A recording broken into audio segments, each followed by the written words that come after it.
Hi friends happy दोल पूर्णमी सांग मैंने आउ मोर मिनी ब्लॉग रे आपण मानक स्वागत जनाउछि। आज ना सांग मैंने चंद्र ग्रहण लगे बोली राति भोर उठिकी मु 3टार उठिकी जलखिया करछि आउ दीपहर लंच करछि। परोटा सिमेई फूलकोबी ग्रीन मटर टमाटो संतुला करके थोइली आउ पूजा माँ कले मु रोषे कली 5:30 सुधा सरीला। आपण माने भी करिथिबे।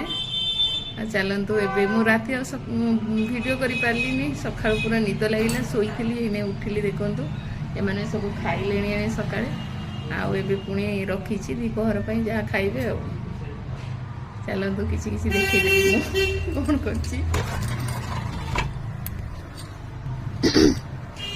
देखंतु सांग माने एठी मु ना सिमेई करथिली बहुत खाइलेनी एबे जहा बळिछि दीपहरे खाइबे। एटा होची फूलकोबी ग्रीन मटर संतुला और एटा परोटा करथिली। परोटा 20टा 22टा परोटा करथिली।